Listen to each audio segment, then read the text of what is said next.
Hello guys, Radhe Radhe. कैसे हैं आप सभी लोग? तो आज हम दिखाते हैं आज हमारे घर पे क्या हो रहा है। देखिए, आज हमारे घर पे सत्यनारायण जी की कथा हो रही है। देखिए, ये हमारे भगवान जी, और फिर हवन भी होगा और सारी तैयारियां चल रही हैं। और अब मैं बताऊं गाइस, अब हम बताते हैं हमारे घर में क्या क्या बना है। हमारे यहाँ प्रसाद में पंचामृत और पंजीरी बनी हुई है। देखिए, सारा प्रसाद रेडी हो चुका है। आप भी बताना आप क्या क्या बनाते हैं। देख सकते हैं सब लोग रेडी बैठे हुए हैं। ये बड़ी मम्मी बैठी हैं, मम्मी बैठी हुई हैं। आप भी बताते रहना आप कैसे कैसे करते हैं। तरीका से इसे लगा दो। ये डैडी जी बैठे हुए हैं और मैं यहाँ घूम रहा हूँ। तो अब हम दिखाते हैं हमारे यहाँ कौन आया है। तो ये हमारे पंडित जी आते हुए। राम राम राम राम।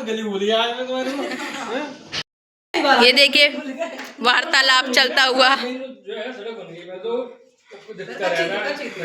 पंडित जी गली भूल गए। हमारे पंडित जी गली भूल गए हैं। आज मंदिर देखता हूँ ना, आज मंदिर दिखाई नहीं मुझे, तब बाद में दिखाई नहीं भाई, जब पूछा मैंने तो देखिए, सुलोनी ने भी कहा जंगल में बनाया, परेशान कर दिया। अपने विराजमान परेशान कर दिया। पंडित जी अब अपने स्थान पर विराजमान हो गए हैं। पंडित जी ने क्या कहा? अब पूरा जाने लगी। एक दिन भूख से पीड़ित होकर एक ब्राह्मण के घर पर गई, जहाँ पर भगवान सत्यनारायण का व्रत हो रहा था। वहां बैठकर कथा सुनकर प्रसाद ग्रहण किया और भगवान से अपने मनोरथ की प्रार्थना करके रात्रि को घर आई।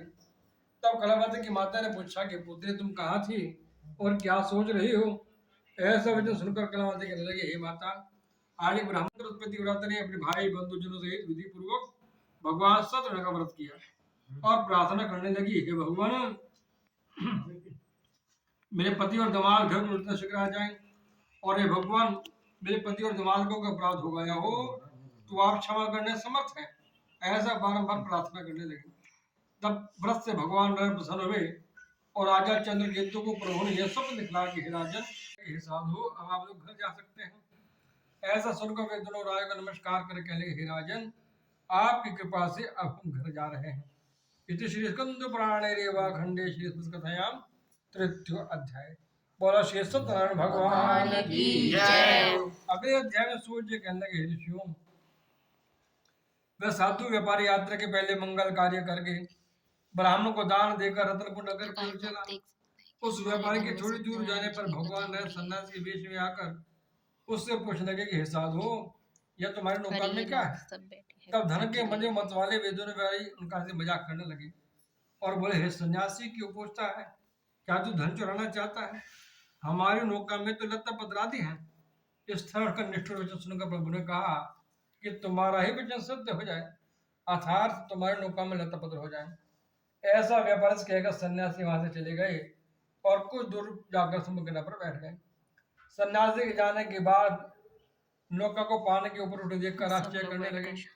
नौका में लता पतरा देखकर धन के मोह से मूर्छित होकर पृथ्वी पर गिर पड़े। भगरे नारायण नारायण नारायण श्रीमन नारायण नारायण नारायण नारायण नारायण नारायण लक्ष्मी नारायण नारायण नारायण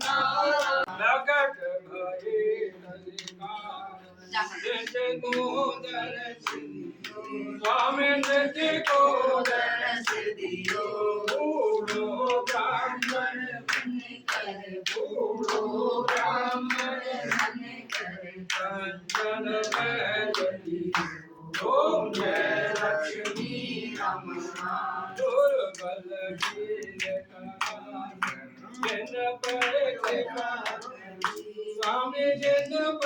आरती चल रही हुई। आरती चल रही है।